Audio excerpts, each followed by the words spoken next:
Every town has a ghost story that's been passed down through the generations. But what if those legends were true? My name is Miranda Young, and I'm the Ghost Biker.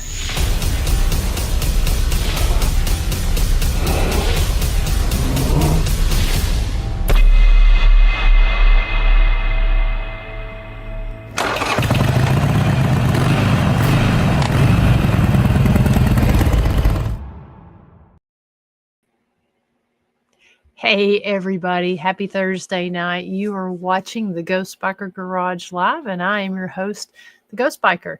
And we are back here at my house, and we're going to be doing a little recap of last week's live investigation. So I hope that all of you that tuned in, I hope you had the opportunity to go back and rewatch. If you didn't, let's just kind of talk about it a little bit and see if maybe there's something we've missed. I haven't had the chance to go back through all of the video. It's actually been quite a very busy week of things going on for me. We'll talk about that here in just a little bit. But yeah, it was a fun investigation. I love doing these live investigations, and I think that this is actually going to kind of spur us in a direction of doing some more experimentation with this historic item that we covered last week. So, but before we get into that, I want to say hello to the folks over here in the chat room. Hello to Nancy Weems. I hope you're having a good night. And the dream interpreter herself, Miss Dee Dee. Hello. Thank you so much for tuning in. Hope you're having a great evening.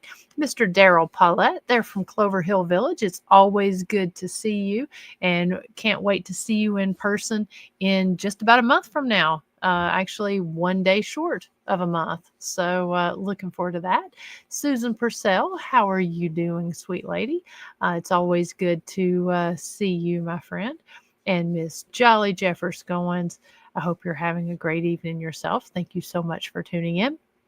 Mr. Bob Burnell, it's always good to see you. Glad I know that you've had some prior engagements. You're engaged in your tournament right now, but thank you so much for deciding to tune in tonight. Always appreciate it, and thank you so much. I really appreciate that.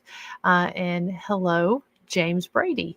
It's always good to see you. Got a great group of people on here tonight. I always look forward to being able to see you guys on here every week. It's just like a great reunion. It's always a lot of fun.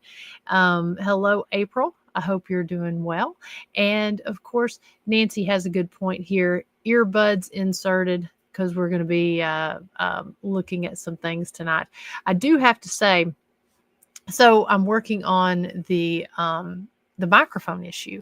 You know, I got a new phone earlier this year, actually it was I guess it's been late last year. I got this new phone, and I've always loved the phone that I've used for the last couple years on our lives. The microphone has been amazing.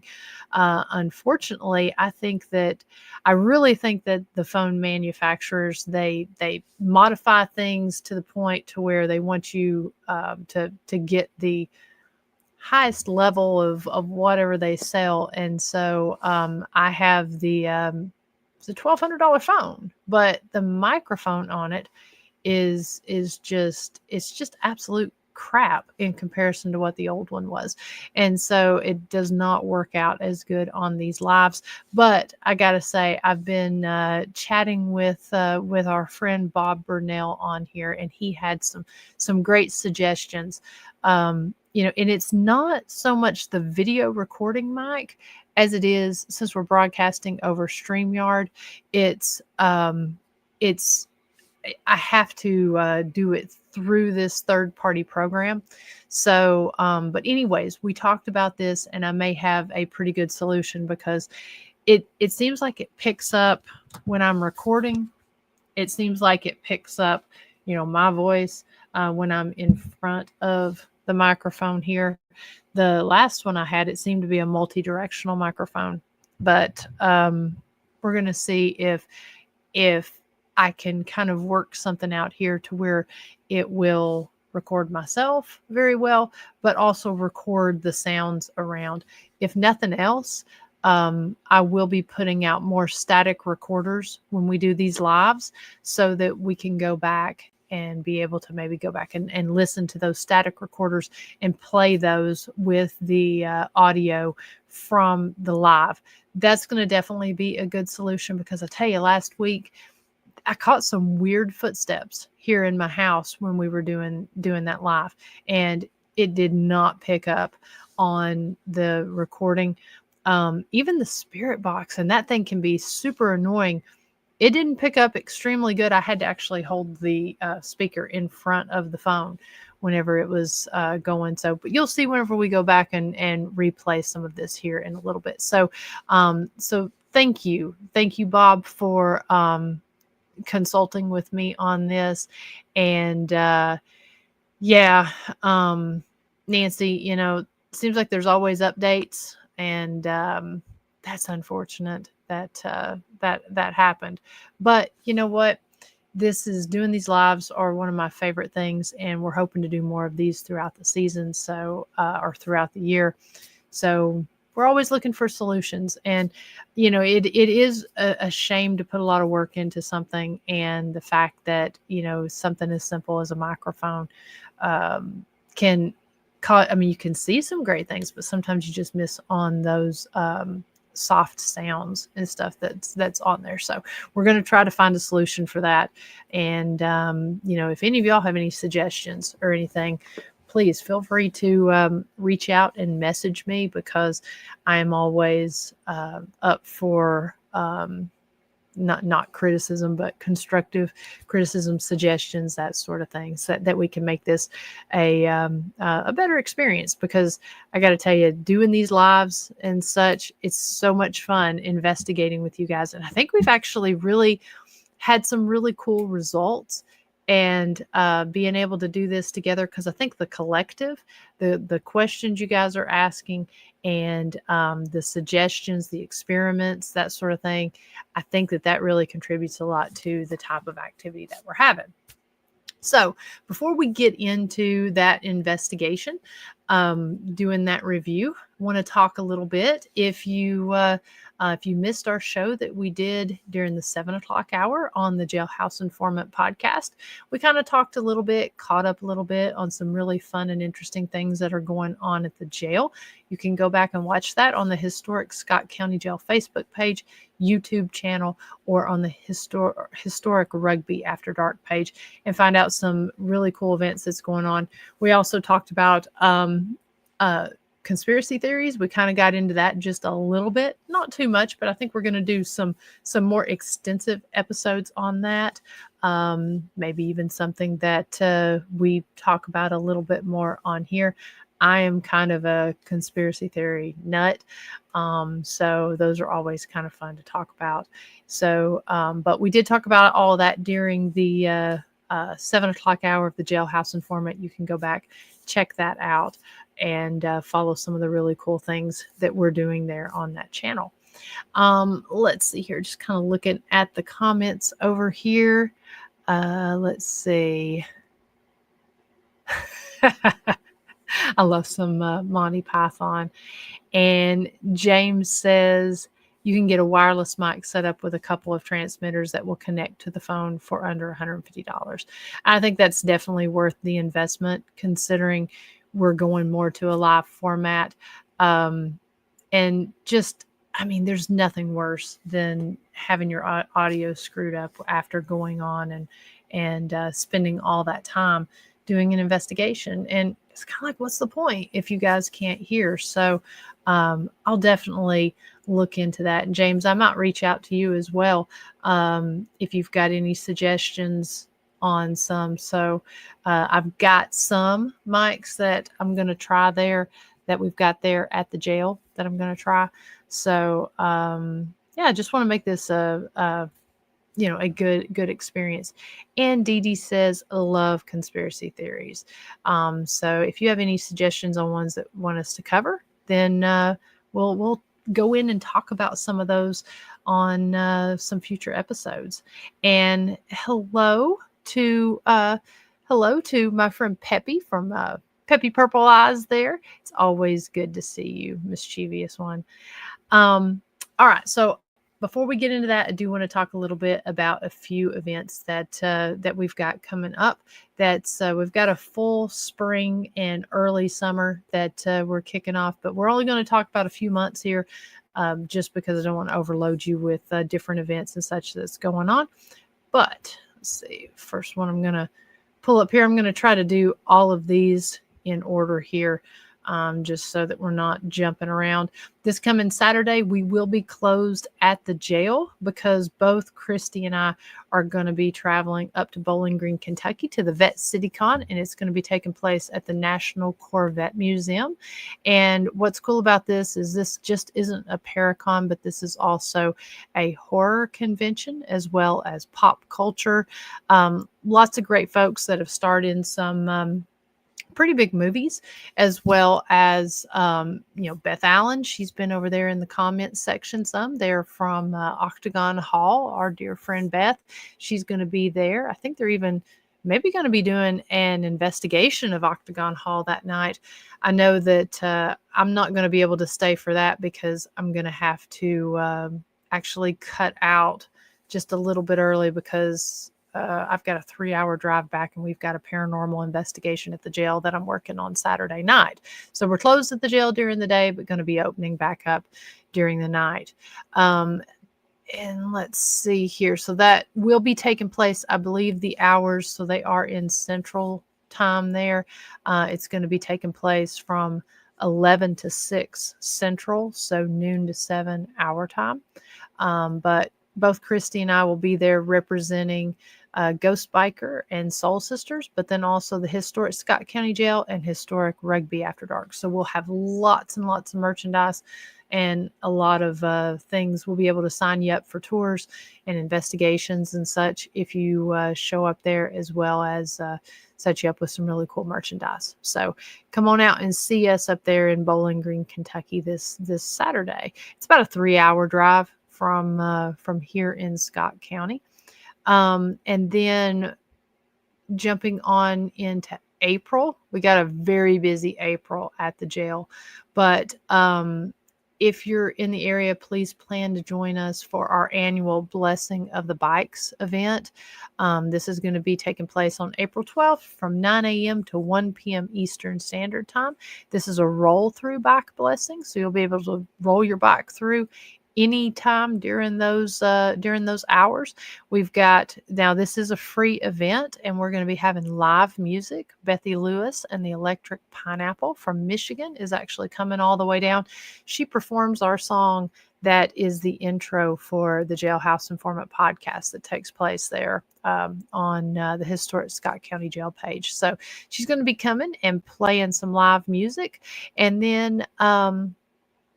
then we're going to actually have breakfast biscuits, probably sausage biscuits and bacon biscuits there that will be available for purchase. So you can roll up, do your bike blessing, and grab yourself a biscuit if you're not able to stay with us. But if you are able to stay and listen to the live music, we will also be conducting tours of our jailhouse museum there, and you can purchase tickets for that at the door. And we'll also have our gift shop set up outside so that you can go in and, if you're not able to spend the time but want to stop in there, you'll be able to just stop in, get your blessing, and roll on out. It's a great thing to do if you're and I don't know why that is wow, I don't know why that doesn't pull me back up. It's kind of weird the way StreamYard has updated this stuff. But you'll be able to stop in and participate in the event. If you're not a motorcycle rider, that is not a problem. We have had some people reach out saying that they were wanting to, they had family and they wanted to come by and see the bikes. No bike, no problem. Go ahead and come on out. You can hang out with us on the porch, and it's going to be a very fun day there at the jail. We're hoping, and we're trying to get the word out, and we're hoping that this is going to be our biggest event yet. We've had a lot of different motorcycle clubs, riding clubs, biker groups that have said that they would like to come on out and join in on the event there. So yeah. hope you'll come out and check us out. And yeah, Michael, come on out. I don't know if I never know if you're being serious or not. So if you are serious, hop on that bike, come across country and check us out. And yeah, Bethy Lewis, what a great name, her and the Electric Pineapple. She is such a kind, sweet soul. She wrote that song about the murder of Sheriff Richard Ellis that happened right outside the door of the jail. So, if you haven't heard it, go on, check out our podcast. You'll hear the song. Also, you can check out the event page. We're going to post a link to her song, that the full version of her song. So she's a great musician with a really cool voice. So let's see, what else do we have going on here? So that is on April 12th. And then, of course, leading on up to the end of the month, going to be traveling back to St. Albans there in Radford, Virginia, to the to EnigmaCons. Really excited that they have brought back this really cool Paracon. This will be my fourth year being involved with this, and I'm really honored to be part of this amazing lineup that they have. These folks, they treat you like family, and they're just a great group of speakers, presenters, paranormal investigators that go to this event. And of course, Bedford Paranormal. A lot of those folks, they're over here in the chat room. We usually see Daryl and Ronnie. We always see them on there, and they do a hell of a job putting this convention together. So, and then of course, St. Albans, I can't say enough about that location if you've never investigated there. It is such a great place, and you never know what you're going to experience. So I'm grateful to be a part of this event, but if you haven't been able to check that out, from where I'm at, it's about a 4-hour drive. So it is worth the drive going up and checking it out. Daryl says that Angie said that there are a few tickets left for that. I know that typically the investigation and everything usually sells out by the time of the event. So if you'd like to be part of this, you can go on there, and you can go to stalbansvirginia.com and get your tickets there for the event. So definitely want to plan to do that. And that's my birthday weekend. So yeah, I can't think of a better place to spend my birthday. So let's see. Now we're going to end the month out and move right on in to May. And I've got so many things I'm trying to pull up here. We're going to be moving on into May, and I'm going to be part of the Shadows and Spirits Paracon, which will take place May 3rd at the Thomas House, and that's over in Red Boiling Springs, Tennessee. Ghost of Tennessee Paranormal Investigations are the ones that's putting this on, and it's going to be a fun day of speakers, presenters, lectures, and all the funds to this that's raised goes to support the Thomas House, which I have not had the opportunity to investigate there. I will not get to investigate this year because we do have a paranormal investigation that night as well. And so, being it's just me and Chris that work at the location, and we've got 2 locations. We try not to close down both locations for the events if we can help it. So, but this is the Thomas House is somewhere that you can spend the night at. It is a bed and breakfast, and I think that the money is going for a new roof. I may be mistaken on that, but it's definitely for a good cause. So definitely go check out Ghosts of Tennessee. I think admission is $10 for the day to get in. It's a lot of fun, and definitely somewhere that if you haven't been, you definitely want to check out. And then the very next weekend, I'm going to be heading up to to Wisconsin, to Appleton, Wisconsin, for the Wisconsin Cryptids, Anomalies, and Paranormal Convention. Barnaby Jones with CAPS is putting this on, and from what I've seen, certain parts of this are already sold out. I think the Paranormal Investigation for Sunday is sold out. They're actually doing this event as it is an in-person event, but they are, I believe, on Saturday, they're going to have parts of it online where you can listen to the speakers and see some of the things online. If you're unable to make it out there, we can put that link on there. But I believe if you scan the QR code or go to WisconsinCaps.com, WisconsinCaps.com, it's got where you can sign up, purchase the online if you're unable to make it to the actual convention and be there in person. But Friday night is the VIP dinner and Bigfoot hike. Saturday will be the convention, and they're going to have a gallery reading and speakers, presenters, vendors, and then on Sunday, the paranormal investigation. So very excited to be a part of this event and can't wait to go check it out. This is going to be my first time in Wisconsin, and I met Barnaby at the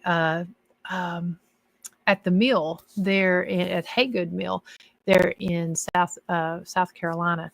And I really, really enjoyed his presentation. I've been on his podcast. I need to get him as a guest on my podcast because he is super knowledgeable when it comes to cryptids as well as the paranormal. And he does some really, really good presentations when it comes to cryptids and such. So that's kind of a new side of things for me. So I'm really, really looking forward.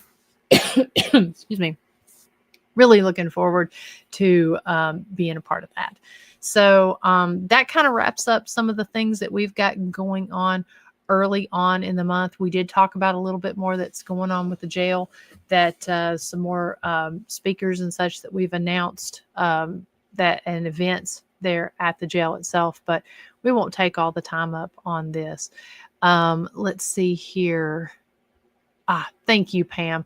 Pam says that for the Thomas House, online tickets are $10, $15 at the door. Thank you so much for putting that information in there. So, and there is a link. It's through Fresh Ticks. And so if you go, I'm going to pull that back up. I think the link was on the poster, but I'm not 100% sure.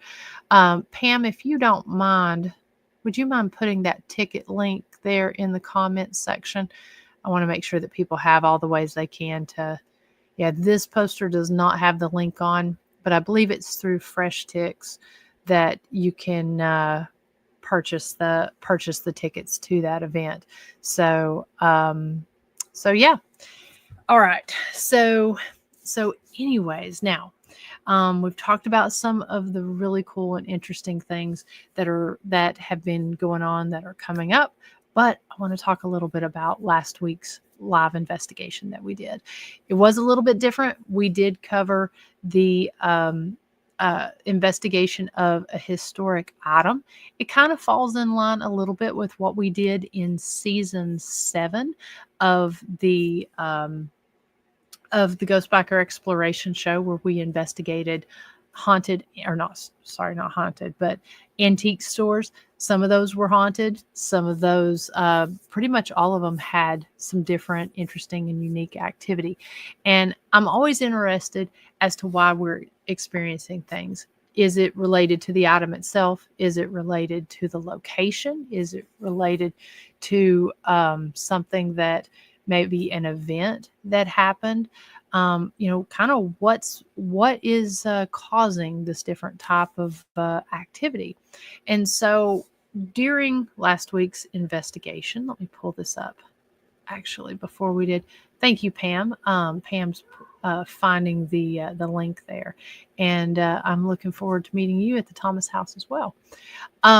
Okay, so let me see if I can pull this up. I'm going to pull this up without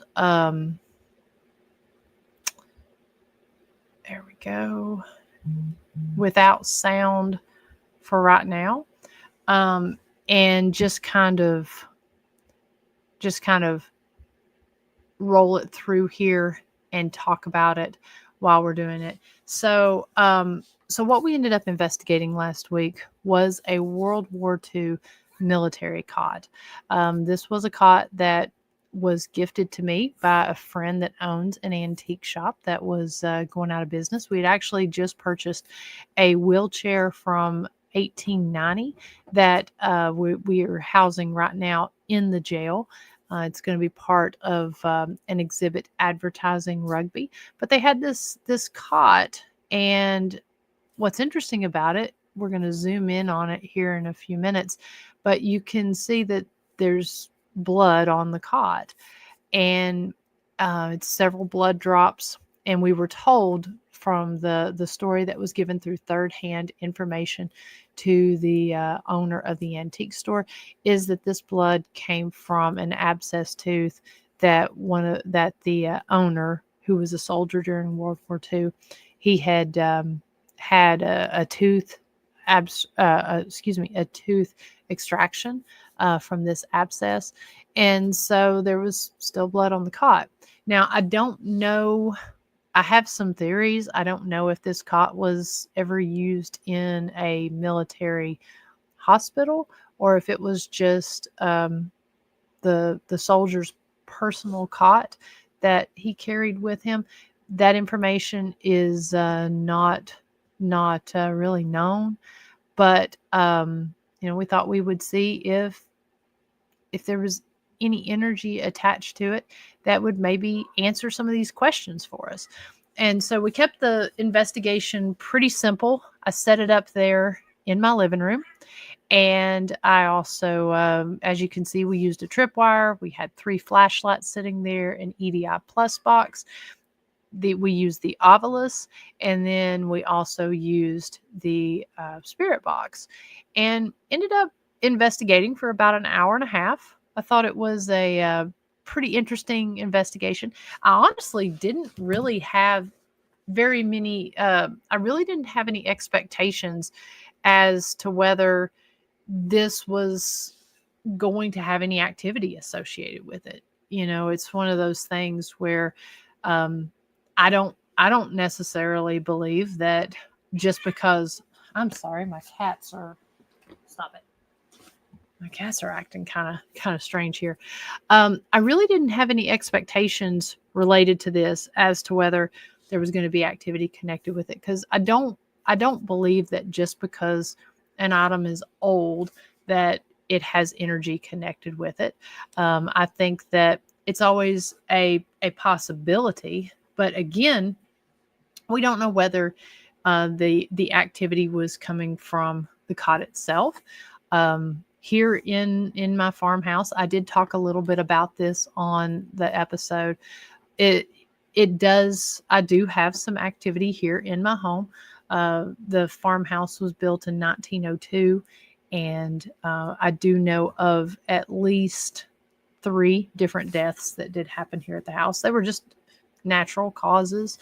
There may have been more in that time frame, but they were family related. I believe any activity that I've ever experienced in here more than likely is family related. I did explain some of that in the episode there, and I'll just quickly recap. That was back in 2020.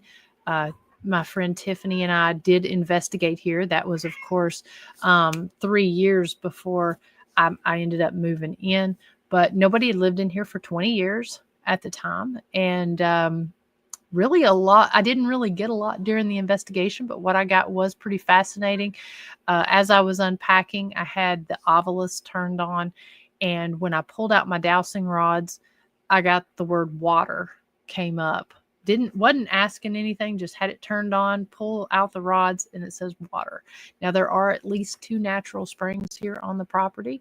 They were probably found by using dowsing rods early on. I just thought that was really cool that whoever was here, and as soon as they saw the rods, they knew what they were for. The other thing that I got the name Sam. My great grandfather, his name was Samuel Oscar, and then my great great grandfather was Sam Lawson. So it's really interesting that we got the name Sam on that. Let's see. Looking at the comments here. Just to jump back. Thank you so much, Pam. Here is the link to purchase tickets to the Shadows and Spirits Paracon. If you're watching the show, you will be able to find that there in the comment section. So thank you again for getting that information, Pam. And please don't apologize. I'd ask you to do that. I know you weren't expecting to do that, so thank you. Ronnie says, not being nosy, but wasn't your house a family home? Yes, absolutely it was. And so also there is a rather large community cemetery that is on one of the pastures back here. I think when I was looking, I think it's over 100 people that's buried in that. And both Sams are buried up there in the cemetery. It is over there in the South Cow pasture up on the hill. And so, you never know. And I didn't know if when we were doing the investigation this week, if any of the activity would be connected to any energy that was left in the house. That's kind of one of the experiments that I wanted to try with this. I want to take this cot that it does have blood on it, obviously, that we were talking about. And I wanted to try this item in several locations. So I wanted to try it here in this house. Again, I knew there is some activity that I have experienced here. When I was remodeling it before I moved in here, my contractor said he experienced some interesting things. We'll talk about that at another time. But so I do know, of some activity that's been experienced here. I do want to take this to the bank building there at there in Huntsville, where our office is set up. We did a live investigation in there, which we will be reviewing next week and going over that. That place had some activity. It seemed to be more active when I was not in the building versus when I was. So I want to try it there. And then I want to also take it over to the jail and do a live investigation in the jail. Now the jail it is active. So I want to see, as we move this cot, if we ask some of the same questions at all three locations. And then again, I may actually try it not in the bank building. I may try it somewhere that is completely neutral, that I've never had any activity at. I think that might be really cool to do it somewhere where there's no activity or none that I've been able to document, and then a little bit of known activity, and then somewhere that is just very active, and see if either we get some of the same responses, see if it increases the activity, see if it influences the activity that's in there. I mean, there's just a lot of things I think we can try. And so I need you to help me come up with some different ideas as to what this could be. And could this kind of stem back and be why some of these antique shops were active like they were? So yeah, put your thinking caps on and let's definitely try some of that. Let's see, just kind of looking at, let's see here. Yeah, and that's in regards to the cemetery that's up there. Yeah, so apparently the cemetery started out as a family cemetery, and maybe one night during my life, maybe I'll go up there because it has some really cool tombstones in that cemetery. It has these. I actually ended up buying a book on these specific stones. They are called the neck discoid stones, and they're rock, and they've just got it's almost like a head and shoulders. You can if you're sitting on my porch and the leaves are down in the wintertime, you can actually see the stones up on the mountain, and they look like little aliens, little heads. It's kind of creepy. And but it started as a family cemetery, and I believe some of the earliest stones are from, it's either the mid 1800s or the early 1800s. And then the community that I'm from, it sort of expanded, and they put there's now people from the community that's buried in there. And so my grandpa, he donated the land there that is now a road. But my mom said that they used to actually have to, the cars would park out by the barn, and they would, if somebody was buried there, they would actually have to carry them up a path there in the field, actually carry the casket up up the hill, and it's a pretty steep hill. So it's it's it's it's pretty cool. I need to do maybe a live on that, and if nothing else, just kind of go up there and walk around and show, because it's such a unique cemetery. It's actually one of the places where I go and I practice with my dowsing rods, because I do some classes and sessions on using dowsing rods there on graves, to find unmarked graves. So anyways, yeah, I think I like that idea, doing a season of live cemetery lives. That would actually be pretty cool. That kind of falls in line, and there's a lot of different theories about cemeteries and such that it's there's a lot of cool theories about why that isn't. That's where I cut my teeth investigating, was a long time ago, was in cemeteries. I don't necessarily believe that. I don't believe that necessarily that the body is or the soul is there with the body. I believe it's energy and tagged on with emotion, but that's another topic for another time. Yeah, definitely, Pam. That sounds like a lot of fun. And then I am located in East Tennessee. I don't. It is a very small rural town, and we've got so many cemeteries here in the area that I'm from, and most of them are just little family cemeteries that, it's obviously the dusk to dawn rule does apply here in a lot of the towns and cities and such, but because so many of these cemeteries are just out in the middle of nowhere, they're everywhere. Like I said, this one is located at the top of one of the cow pastures over here.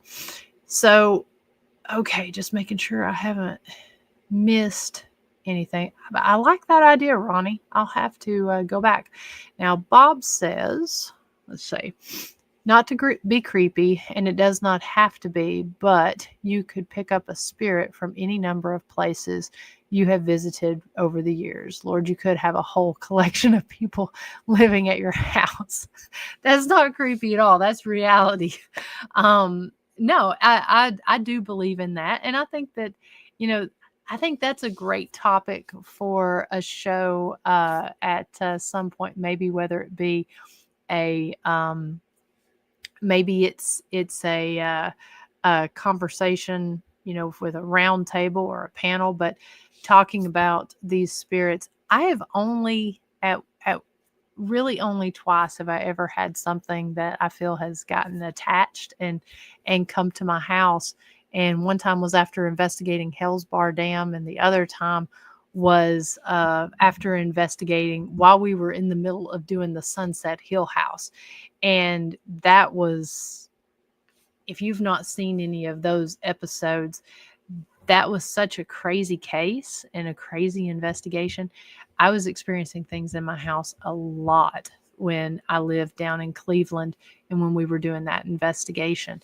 I think that, the laws of the natural world does not apply to the spirits. And I think that we pick up energy all the time. And so I would not be surprised sometimes. The other thing that I pointed out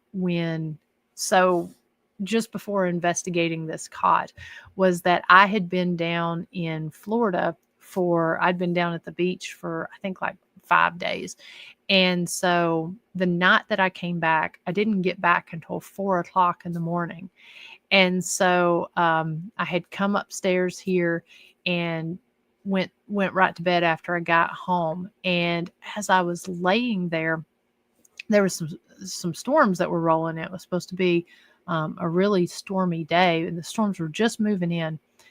And I had just laid down in the bed, and all of a sudden a shadow walked across the room. And so behind me this is a loft room. My room is directly behind this wall. And so the top of the stairs comes up here right almost into my bedroom there. And so whatever it was a shadow had literally walked.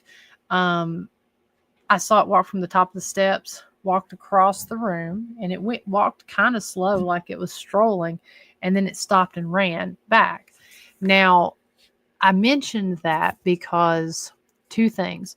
I'm doing some construction and adding on, and then and they had just started while I was gone on my trip. And also, I had just brought that cot in the house before I went on that trip. I had it in my vehicle. Before I left, I unpacked my car to pack it up for my trip.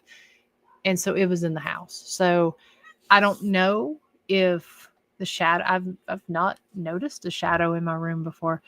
But something that we captured during the live sort of made me think it could be connected to the World War II cot. So I'm kind of jumping around a little bit because I'm pretty excited by the activity that we had that night. So let's kind of talk a little bit about some of the evidence and stuff that was captured there. Looking at the comments here, Ronnie says he can hook me up with a cemetery here that has soldiers from just about every war. That sounds great. I might have to do that episode there, or do a season on cemeteries, and that'd be great to travel up there to Virginia and do that. We may just have season 8 of Ghost Biker Explorations planned out here. Okay, so I'm trying to see where we want to pick up. All right. So this is kind of interesting. Deb had asked the question here. I'm just going to start this up. Deb had asked the question if the figure in the bedroom was attached to the cot. And we asked that question several times and ask it in different ways. We ask it when we had the spirit box going. We ask it when, and of course, the flashlight started turning on whenever we ask if the shadow was connected to the cot. It seemed like every time we asked that question with a different tool, things started to light up. Now, we did not get any hits at all on the tripwire. I love the tripwire, and we seem to get pretty good results at places. So it's going to be interesting to see how the tripwire responds whenever we put the cot in multiple locations.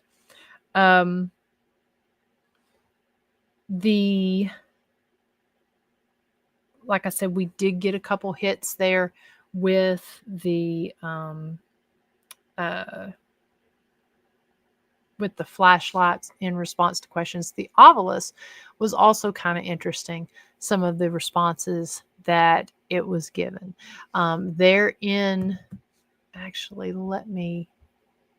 pull those up here, pull those specific ones up here in a minute.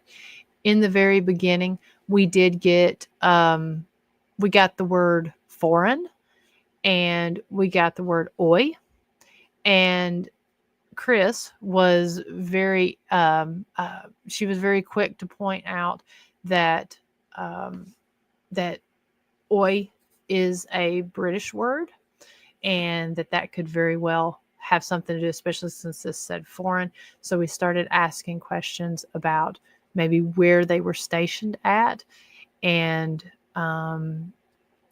we didn't get a whole lot from that point, or from asking those questions, but we were getting some interesting responses there on the Ovilus. I think at one point we did get the word big and sail, so we thought that it could have been somebody that was either a Marine or maybe in the Navy. Not really sure, but that seemed like that was kind of on point with some of the questions that we were asking. Let's see, what do we have in the comments over here? Thank you, Alice. Yeah, so much history.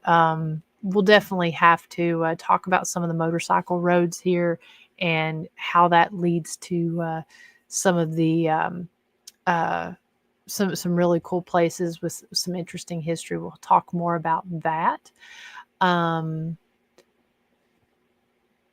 Yeah, I agree. I think that cemetery, that would definitely make for a great cemetery investigation. Let's see. Pam asks, have you tried putting the tripwire around the cot? I've not put it around the cot. On this one, we basically just set it on the cot, but I think it'll be interesting to try sitting it around it. I've actually got a longer tripwire. When I take it out of my house and put it in one of the other buildings, I'll put a tripwire on the cot, and then I'll actually put another one around it to see if they'll go in succession. Hey Deb, thank you so much for tuning in. This is a great question, and I'm going to play this interaction. So we were talking about what I saw in my bedroom, and this is one of the things that leads me to think that what I had experienced in my bedroom that night may have actually been related to the cot. So let me cue up that, and we'll play that. Okay, so that was 3.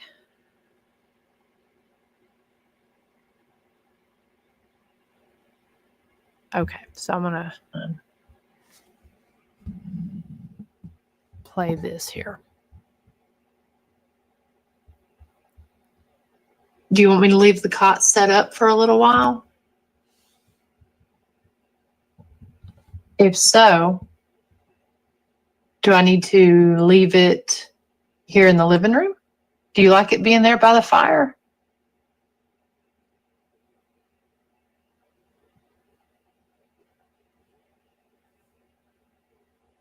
Would you like for me to put it in the guest bedroom?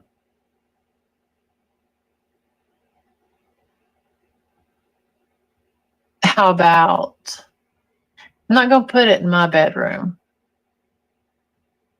Oh, wow. And that light comes on bright. Oh, and that light comes on. I don't know that I want to leave that in my bedroom. Can you turn the third light on? Wow, those lights are bright. If you'll turn that third light on, I'll set it up in my bedroom. But you got to turn all 3 lights on.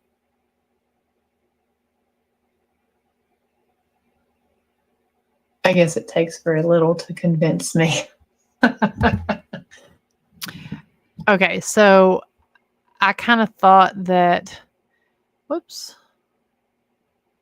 I kind of thought that was sort of fascinating the way they responded to that. Nothing was lighting up when we were asking other places that they wanted it. We wanted to leave the cot, and as soon as we asked if wanted them to set it up here in my bedroom, both flashlights turned on. I was a little disappointed that the third light didn't turn on, but what are you going to do? But I thought that was really cool. Now, I have not set this up in my bedroom yet and recorded. I had a pretty busy week this week. I had Chris was out in Colorado, so I was working both day and evening shifts.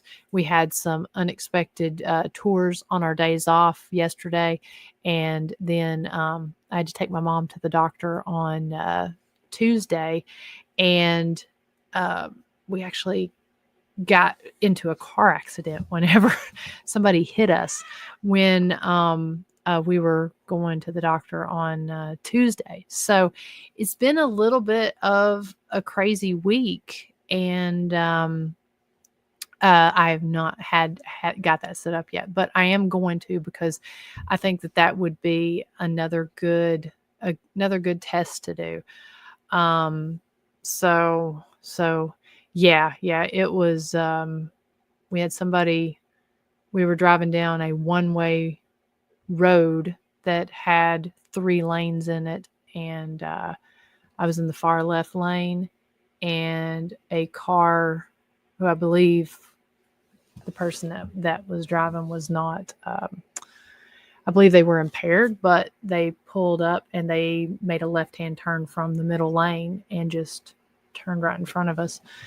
Thankfully, nobody was injured or anything, but I did not know this, but if you are in a car accident in Knoxville and there are no injuries, the police won't respond. So that's, if you didn't know that, you know now, and it's a pain in the ass to deal with. So, but anyways, so we're talking about maybe having somebody, an insurance person on to talk about those sort of things on our Jailhouse Informant podcast. But I digress, not to get off on all that, but like I said, it has been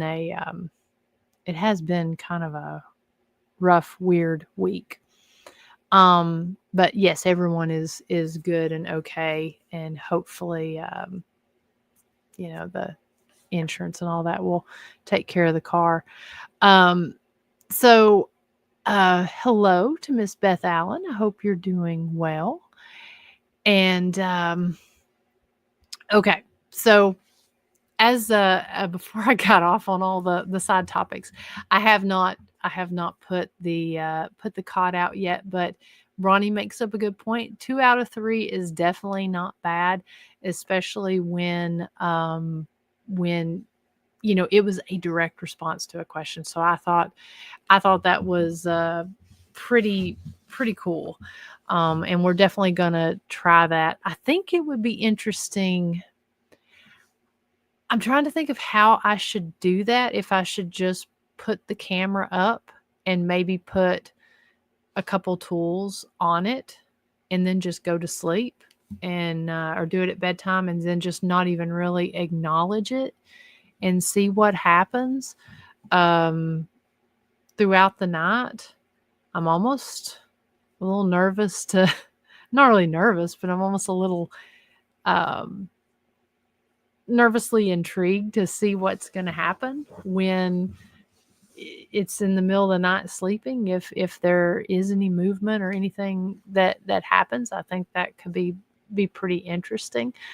I don't know if you've got any ideas of anything specific to try. I think probably just having a camera on it is going to be kind of interesting, and see what happens and see if it makes a difference being in the room versus being downstairs. That is a good, a bit creepy. Maybe I should sleep on the couch when that happens and see. It'd be interesting to sleep on the couch one night with it up there and then sleep in the room and see if the activity is any different. And I like your idea, Pam. Definitely leave a recorder on it as well. And that is true. I love sleeping at places. The review would definitely be a lot of fun, and it would be like Brushy.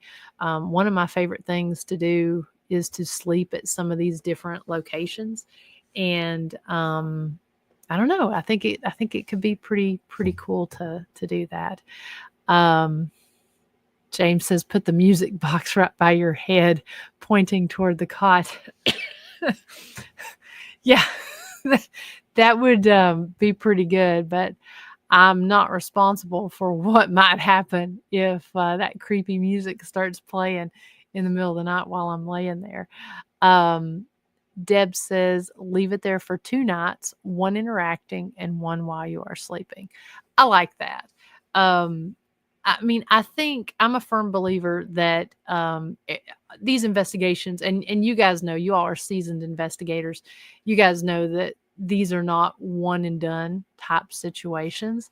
And so, you know, one time usually leads to more questions. So, I definitely think, and if you're using the scientific method, try it, see if you can replicate it, see what the conditions are like, and see, put it in as much of a controlled environment as possible. So I think that would be a great way to try it, and then see, because I also believe that our energy that we go in with affects the type of investigation that we have, and the fact that there's a bunch of us when we're doing these live investigations. I think that the collective energy and stuff is part of what's affecting and drawing all this out. So I think I like that idea. Beth says, just don't put it in your room like the spirit requested. Um, let's see. Bob says the cat is out of the bag, but they say not to investigate your own house. Pros and cons. I just did it in my own butt. Yeah, no, I completely agree. Honestly, when I have somebody reach out to me wanting me to do an investigation of their house, I always tell them that, because sometimes there's things you can't unsee or unhear whenever you lay down at night. Um, I have uh, I have investigated my own house at several. I mean, obviously, we investigated this one before I moved in here, and that was sort of an accident. I mean, I had no idea I was going to be moving back to my hometown and remodeling this and moving in. We were actually looking for somewhere to investigate, and my mom actually suggested, why don't you go over to the farm and investigate that house? So we did. Um, and then, uh, it and then I did my house there in Cleveland, and got some. I was having some weird things happen. That's how I determined what was going on. Had come from Hell's Bar Dam, but that is definitely a good point. Let's see here. And Pam says that is why we go back to some locations. 100%. 100%. And that's why we see it at the jail and at the Village of Historic Rugby.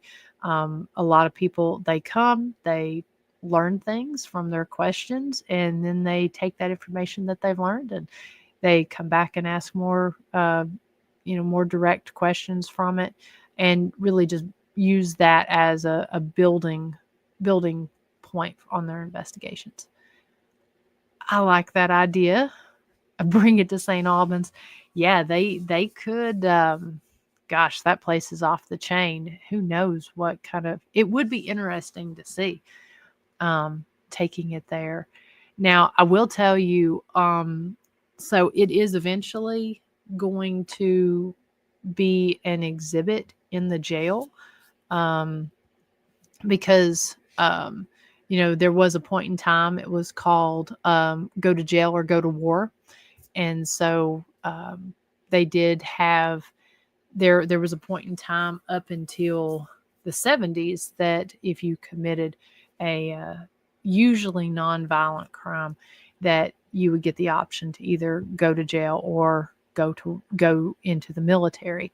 And so some people chose going into the military. So this cot is going to become part of an exhibit that talks about the go to jail or go to war um, uh, option that you had. So it will become an exhibit. So you never know, but it will eventually end up in the jail. So that's us trying to think outside the box for new exhibits and such. Let's see. Daryl says you might find out that the cot needs to be put outside in the shed. Yeah, that's 100% true. Right now, it is folded up in laying in the guest room, but it's actually, it folds up really nicely, actually. James says, have you noticed if the cats are affected by what is in the house? Sometimes. There are times that they you'll notice they're interacting, seeing something, and sometimes you have to wonder, it's like they're cats, and they sometimes they get a little crazy. But yeah, I have noticed there are times that they are affected. But I also notice that, I mean, it's absolutely true what they say, that cats do absorb negative energy, and I can tell when I'm sick or I'm not feeling good or having a bad day. My cats know that, and they will lay on me, and it's like they just absorb that negative energy. Good night, Pam. Thank you so much for tuning in. We will definitely look forward to seeing you in May at the Thomas House. Thank you so much for watching. Bob says, that is why I always suggest using headphones with a live mic and record and monitor so you can hear and respond all in one session. Absolutely. I love using headphones when I'm investigating for that reason. I had probably one of the best investigations using headphones there at Old South Pittsburgh Hospital back, gosh, this was a long time ago. This was like in 2012 or 13, before it got under new ownership. And we were literally, it was me and another guy, and we were hearing these things in the moment and was able to, I mean, it's probably one of the best investigations that all night I was hearing things in the moment, and we were actually recording it. It was really cool. I need to go back and put some of that evidence from before I started doing Ghost Biker out there. But you're exactly right. That is a great point. James says he will volunteer to take a nap on the cot in the alcoholics ward. All right, we may have a we may have an experiment to take on there. So I 100% agree with that, Beth. Cats definitely do Reiki. I need to do a show just on all this stuff about cats, because there's some pretty interesting things about that I had no idea, because I was not a cat person before I became a crazy cat lady. Let's see. Alice says, I just had the wicked thought, if you put it in your room, maybe you should add a third night and sleep on the cot. You know what? I mean, you know me, I'm up for anything. I mean, I do wonder. I wonder if all these things affect that. And I think trying all this with an item that we know has a history, has a story. It may not be a story of, tragedy or anything like that, but there is blood on it. There is energy attached to it.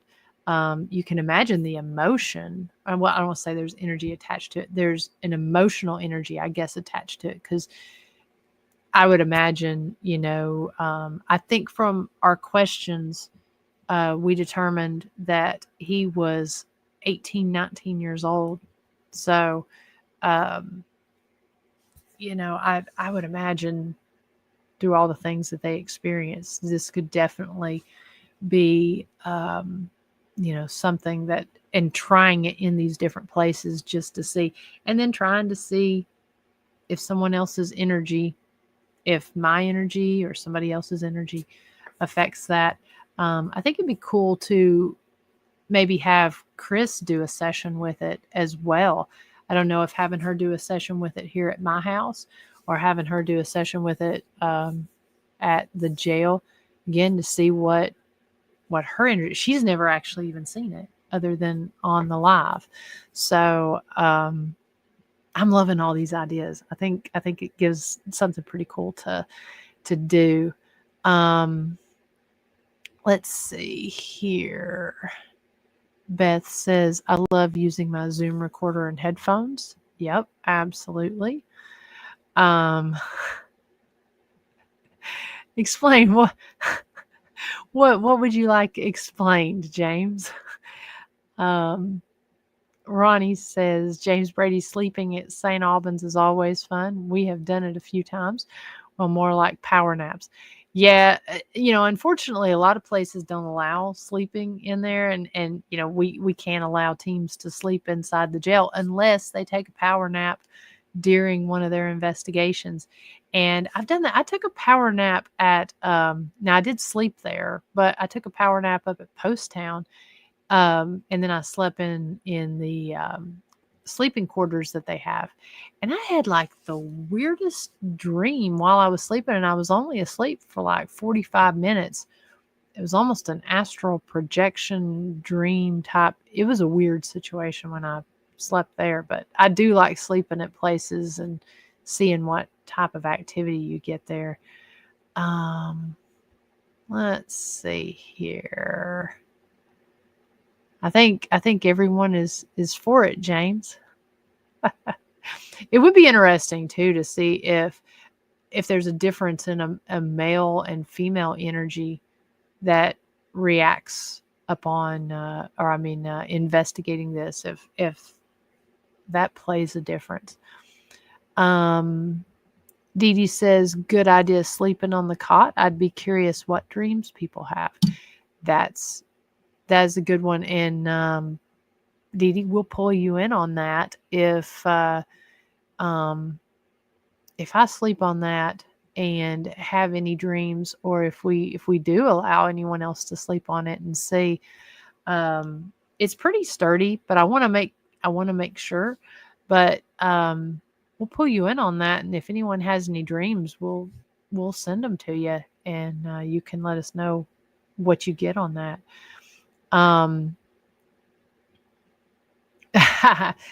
Alice says she had the thought before James volunteered, and he says, put the cot in your room and sleep on the couch.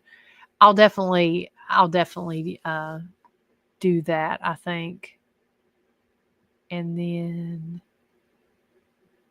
yes, to the cat episode. She has a story. I got a message from my grandfather from my cat. Oh, wow. Now that's cool. I'll definitely do a cat episode. And because, there's everything from being guardians to the afterlife. They were revered in Egypt. We've got some really cool things we could cover on this. And I'd love to pull you in and let you share your story on that. I'm going to make a note on that because I'll forget.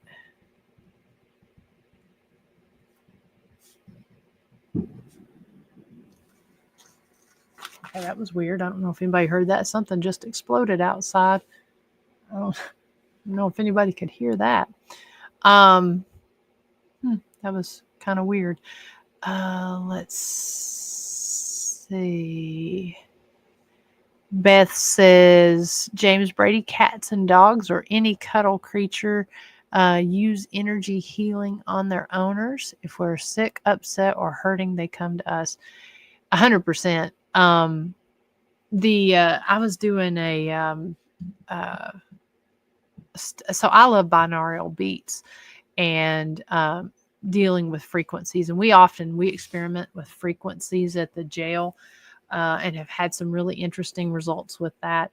But I was reading something that the frequency that a cat purrs, that they will use that to heal other cats. They'll use that to heal people. It's even said that, like, the way a cat's bone structure is, that when it uses its purr, it can actually cause its bones to heal. Like if it has a broken leg, a lot of the time a cat's bones, it's not as big of a deal if a cat breaks its leg rather than when a dog breaks its leg. Now, that's not all the time, but in some cases. And that sometimes they can use their purr that helps in healing bones and such. It's really fascinating. Again, I don't 100% know the science behind all of that.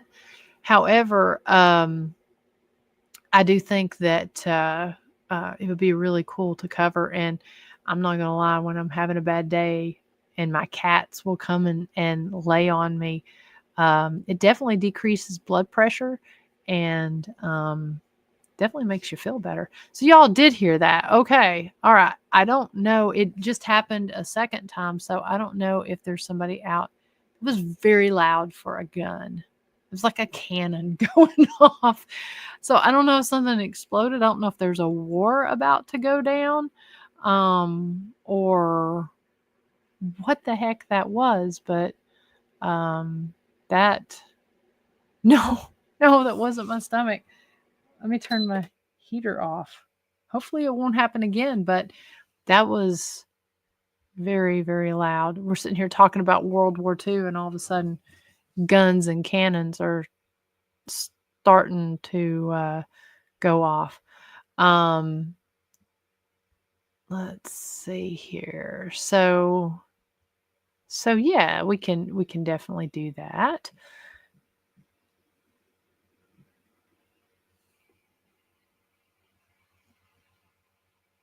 Oh, that was something shooting.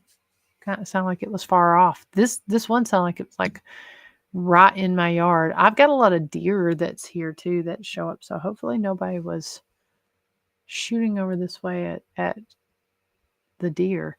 Let's see. Alice says, "Do you have any World War II items at the jail that you might bring?" We got some. We may have some things from. We've got some things from that era for sure. And we did some investigating at some of the other antique shops on some items. Now, my grandfather that passed away here in this house, my grandpa Jeffers, he fought. He was a Marine in World War II.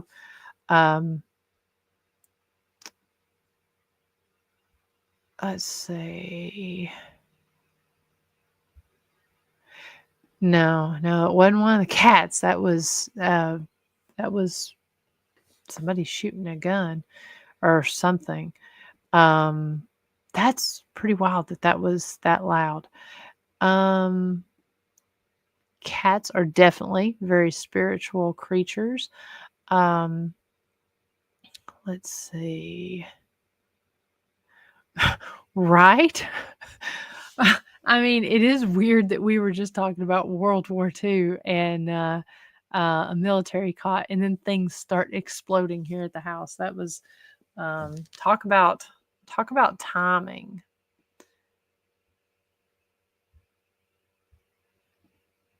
Yeah, I'm gonna have to go and check it out.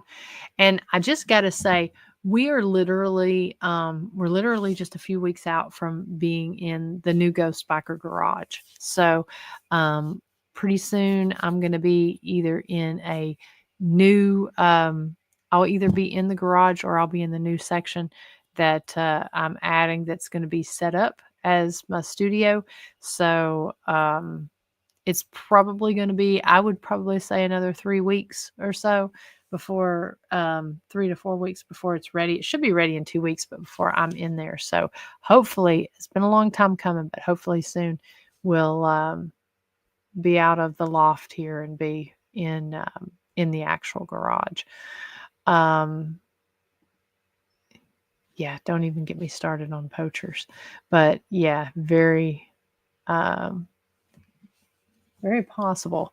I think the other night when I came home from an investigation, it was about 4 in the morning, and I counted 14 deer when I pulled around the barn over here, and they were all in the field, and there was about 14 that night.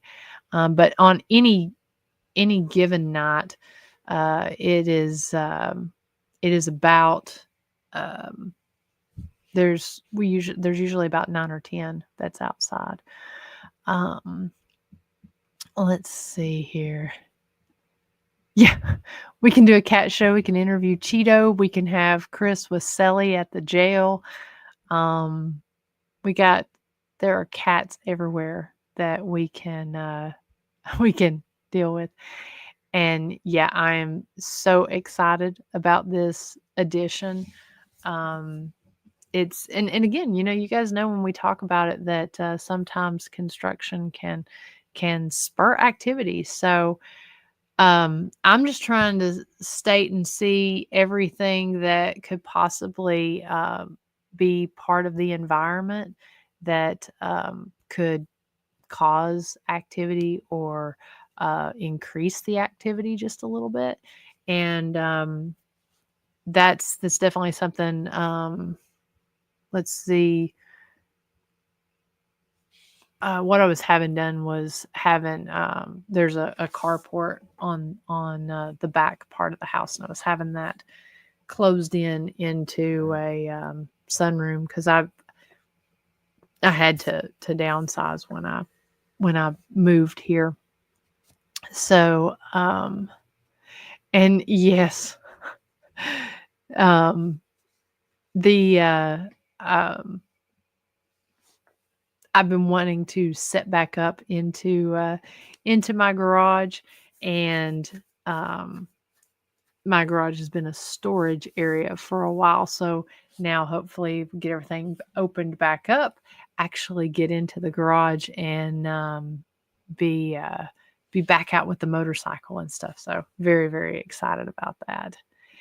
And maybe that's what we need to do when we do the cat show is have everybody bring their cat and have your cat with you in the audience, and I'll pull people up onto the show, and we'll talk about some stories. I mean, if you follow the jail and stuff, I mean, the spirits interact with Selly all the time. We've even caught them on our security cameras. We had the one where something opened the door and let Selly into the former gift shop area in there. So Selly has definitely had some experiences at the jail.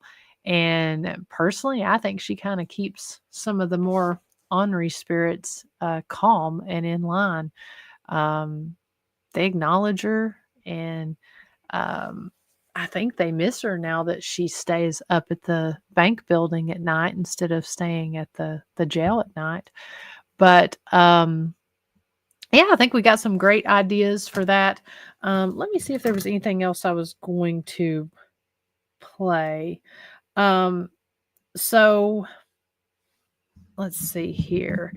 We played a recruitment ad during the show or during the live.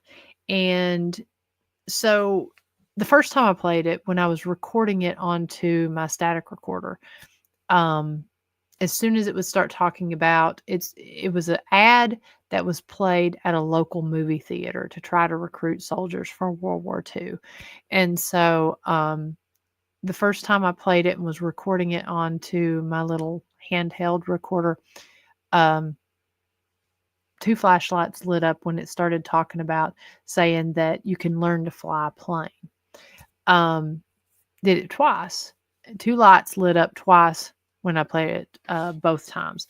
Now, whenever I played it during the actual live,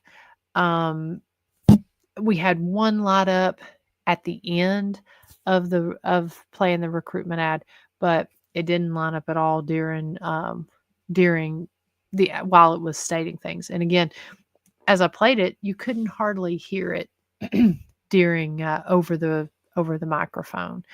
But we tried that. I also played. I did not play this during the live, but before we went live, I played the Marines song, also the national anthem. I played several songs to see if there was anything in particular that would stir up activity. That didn't seem to do anything. I didn't really quite want to play it on the live. Had I known that my microphone wouldn't pick it up, I may do it next time. But I was afraid to play it during live. I didn't want to get a copyright strike for playing the song during the live.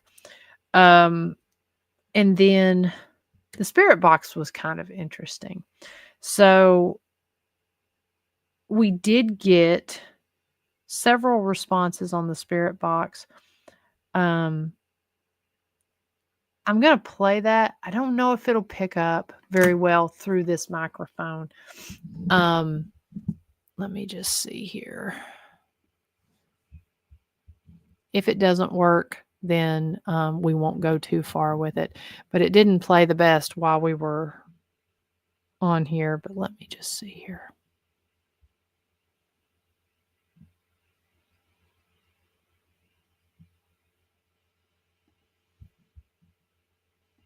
What branch of the military were you in?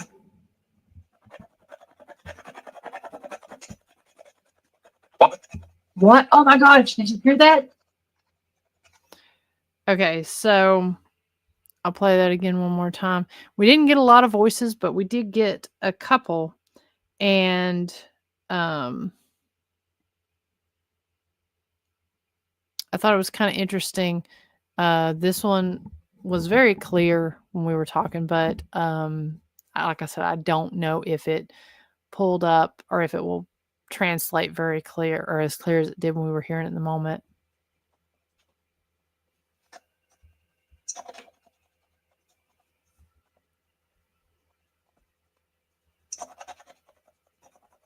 What branch of the military were you in?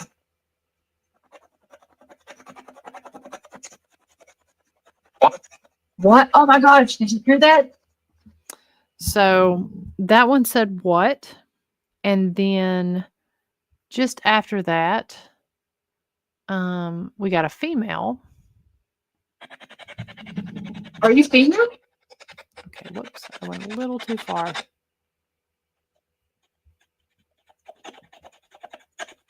Yeah, it was either what or war. Very clear.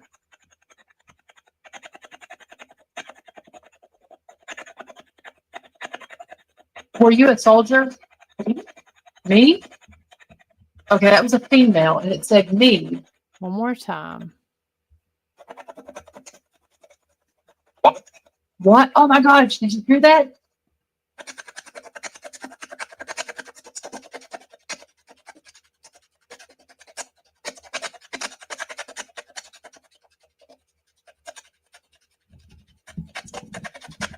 Were you in the Navy? Whoops. Me.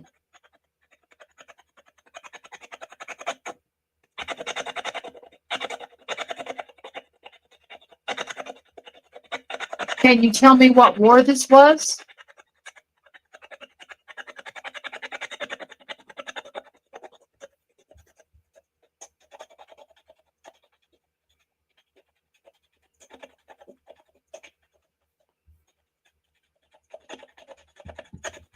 Yeah. Now, so I mean, it was very few responses on the spirit box. So what we did actually get, I was really fascinated with was when we started asking about being a soldier. We got a female, and we got this female several times, and she seemed very surprised. She was like, "Me?" Like she was questioning, "Are you talking to me?" And then same with the guy, was like, "What?"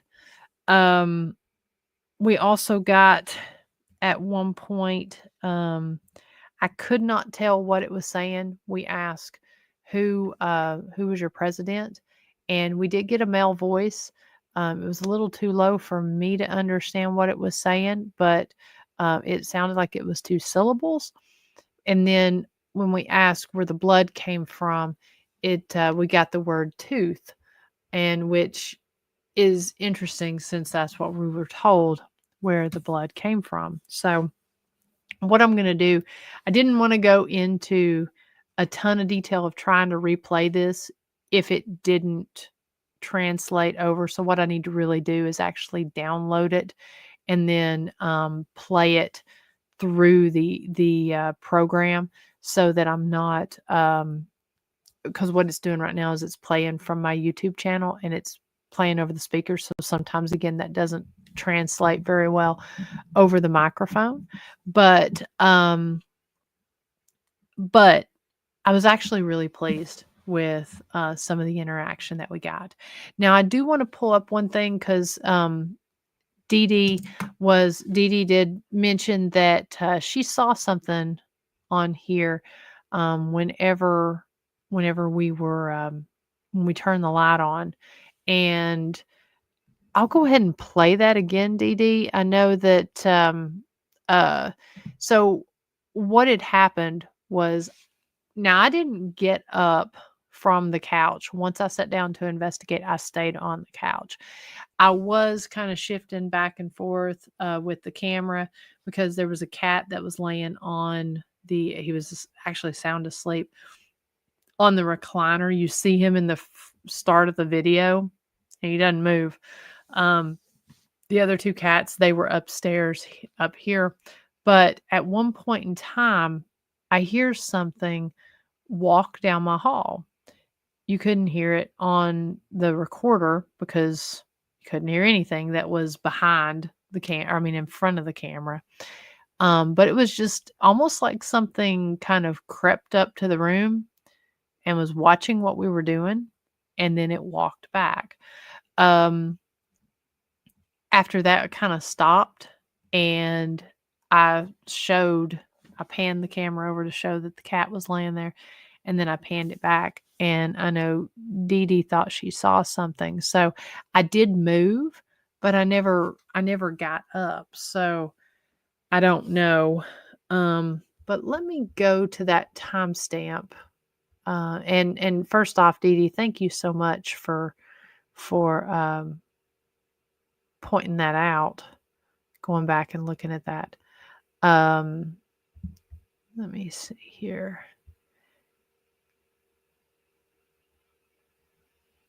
And so what I'll do is I'll actually compile some of this evidence as we start to go to different, investigated at different places, just to see what we get. So this is at 1:15. Okay. There's a cat sitting there. Whoops.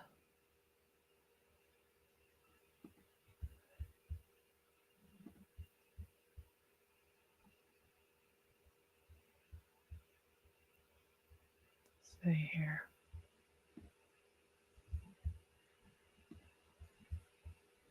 I have cats.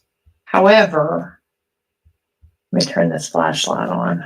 Of course, I grab a light that's not working. However, my cat is sitting right there on. The others are up in my bedroom upstairs. There's a cat sitting there on couch, but there's not a cat anywhere else down here. So I don't know. I don't know what that was walking.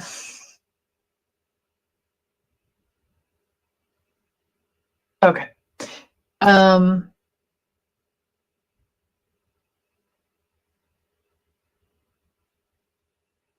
What do you think? Should we turn the spirit box on? Should we play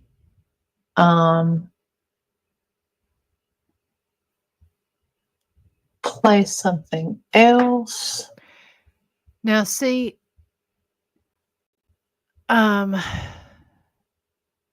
so she says I didn't notice it any other time, but I don't know. I see what you're saying on that. It was over. Let's see if I can show where. I don't know if you'll see my pointer on the screen. It was like right over in. If you can see my arrow, please tell me if I'm right, Dee Dee. It was like right over in this section right here, right? Where you were seeing the movement. It was lighter. Yeah. So yeah, let me just play that again. And it was almost like something light. I'm sitting here talking with my hands, and it was almost like something light, and it just sort of just moved. So it's going to be at the 1:15:52 mark. So I've got it here on the 1:15:46. Well, would you like a shot of whiskey or moonshine? Whoops. Wait a minute. Or you just want a cigarette? Oh, I went too far back. Okay. So there's a cat sitting there there's on the cat.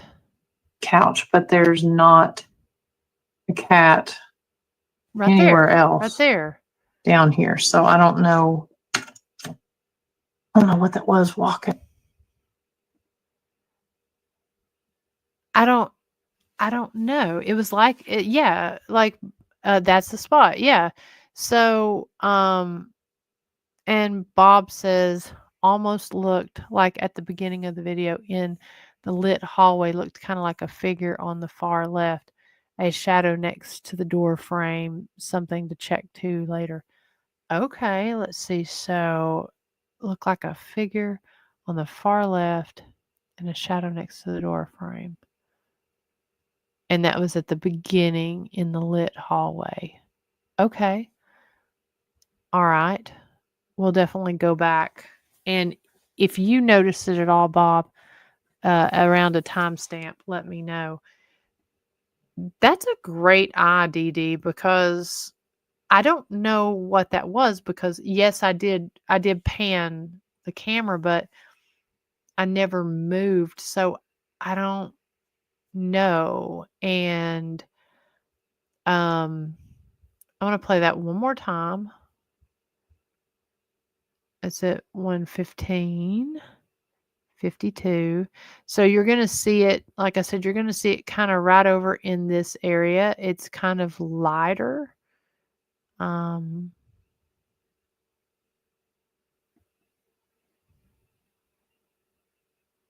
see. Working. However, my cat is sitting right there on. The others are up in my bedroom upstairs. There's a cat sitting there on couch, but there's not a cat Right anywhere there. else down here. So I don't know. I don't know what that was walking. And so I'll show you right here when the lights are on in the beginning.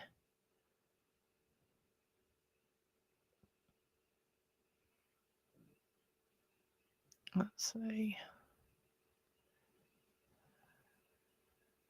You'll see right there. So from I was standing up there, but all of that would have been so there's a plant and then there's the hall right there. There's nothing really reflective. There is that picture that's right there. I don't know. That is a really good catch, Dee Dee, as far as quick movement through there. So we'll go back and see. It could be a reflection, could be something. And then we'll check what Bob was talking about and see if there's something there in around the beginning of the video. There's been a couple times through these live videos that I mean, I didn't see the stuff in the moment, but you guys saw it during the live or when we were going back and reviewing. So we'll definitely do that.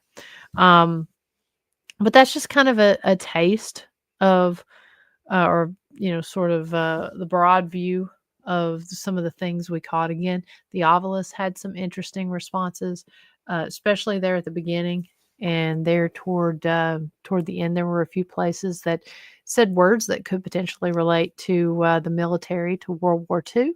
Let's see, right at the 10:15 mark. Okay, well, while we're here, let's just check that out and see what we got. Let's see, 10:15.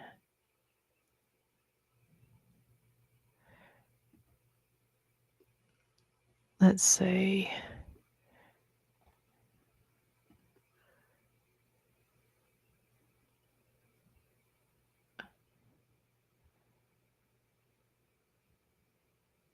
Are you talking about 10-minute 15 mark, or are you talking about the time 10:15?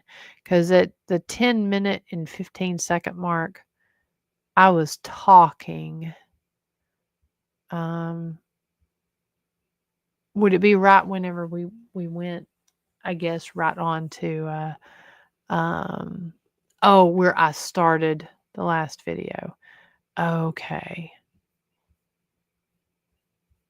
All right, I'll have to go back and look at that, because I know at the 10-minute 15 mark of the actual video, or of the full video, I was going over things.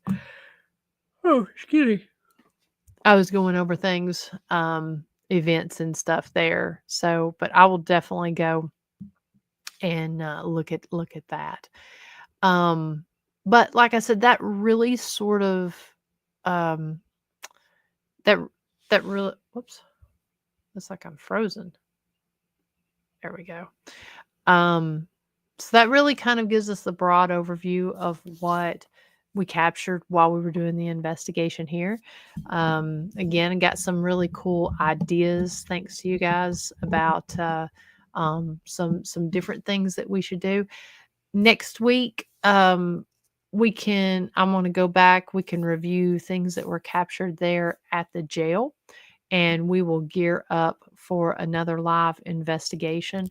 Trying to decide if I may, if I get the opportunity, I may try to film with the cot in the bedroom. I don't think I'll do that tonight, since we've got that event coming up on Saturday, and I've got some things to that I'm kind of on a deadline of some projects for the next couple days. But I may try to do that over this next week. Try to film with the cot there in the bedroom and see if that makes a difference.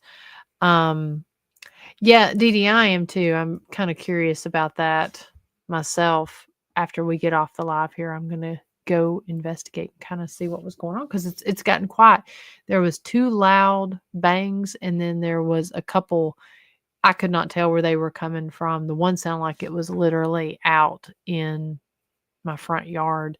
And then the other kind of sounded like it was back out this way over here. And it sounded like about 4 or 5 further away gunshots, which I don't know why that one would be so loud and the others be so quiet. So I'm going to check that out. But next week, what do you guys think? We can review the evidence from the bank, which that's going to be a shorter review, because we a few things happened while we were doing the investigation when I was in there. Seemed like everything really happened after I was away from the building or when I was on the walkie-talkie with the team that was investigating. So we can review that episode. We can do a live with the cot either in a neutral location.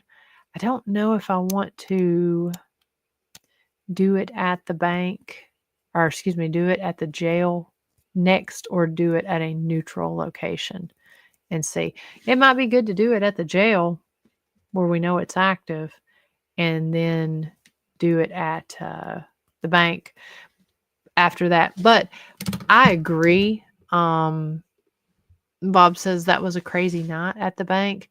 And it was. And what was interesting about that was, like I said, it seemed to happen more when I wasn't in there. I had zero expectations of anything happening there at the bank because we've experienced so little.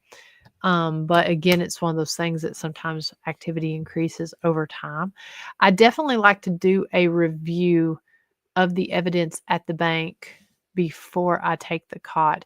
And when I take the cot there, I think that couple experiments that I want to do with the cot at the bank building is I'm going to actually go down to the jail, or go, if I don't go to the jail, I might go because Chris lives close to the bank in the jail building there. So I want to be off site, and I'd like to set the cot up with some different tools. And if I go down to the jail, then we're going to sit there at the jail and ask questions, but we're going to have a camera on it at the bank and see if the activity is different not in there. There's a couple times I may just pull questions up on the screen and see if they respond without asking. The other times I'm going to put a walkie-talkie inside the bank building and have a walkie-talkie and ask questions over the walkie and see if that makes a difference as well.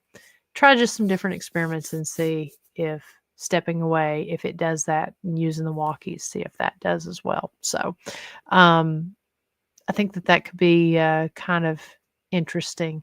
But I would like to review the evidence that we captured at the bank first before I do that live. So really what we're looking at is do an evidence review since it's kind of fresh of the bank building, and then do another live with the cot either at the jail or at the bank the week after that. So if you guys are good with that, that's what we'll do.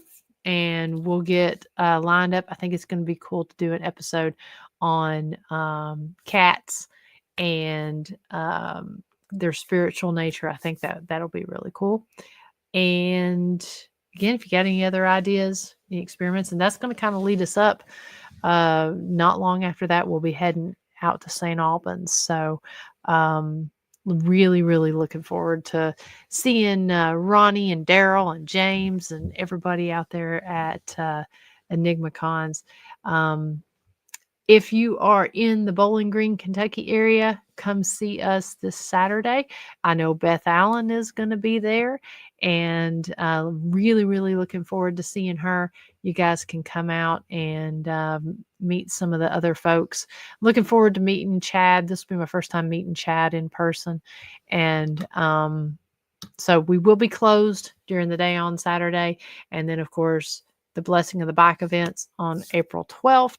Help us get the word out about that. And if you ride a motorcycle, if you know anyone that does, or have friends and they're looking for a stop on their ride, we would love to have them stop by the jail there on April 12th. So a lot going on. Get your investigations booked at the historic Scott County Jail and Rugby while they're still available. Some of these dates are filling up really quick. We've had a bunch of people booking over the last week. So April and May are getting pretty full. We do still have a few dates available there, but you can book those if you go to historyhighwayshaunts.com or historicscottcojail.com. I do also want to mention, I did mention this during my show or during the jail show earlier, but Facebook is doing this thing now to where they're only storing live videos for 30 days. We broadcast live on the Ghost Biker Explorations Facebook page, also on the Ghost Biker Explorations YouTube channel, and on Mix 104.1 every week. I think what I have to do is for Facebook, these videos will only be up for 30 days. If they need to stay longer, I'm going to need to download them and then re-upload them as actual videos rather than lives. So I don't want to lose these live investigations. YouTube is I'm not aware of them having any problems housing anything. So just want to make mention of that if you do decide to go back and watch anything. I think I've got till sometime in June to download these videos, and that's kind of a pain. So so I'm going to see how I'm going to handle that, because we do a live every week, and these live investigations are something that I definitely don't want to lose, especially my seasons. So so just keep in mind that on Facebook, that is kind of a weird situation. So anyways, so until next week, I hope you guys have a wonderful and blessed week and stay safe out there. And check out the video from the live investigation of the bank and let me know your timestamps if there was anything interesting that you noticed that you would like for us to talk about. And then what we'll do is we'll carry on with the investigation of the cot, and eventually, after running all these different experiments at some of these different places, we'll kind of sit down and see sort of how this has progressed and how things have changed, and we'll see if we can come up with some theories and come up with some reasoning as to why we get some of the activity that we do. So it's going to be a lot of fun. But good night, everyone, and thank you so much for tuning in, and we will see you next week. Bye.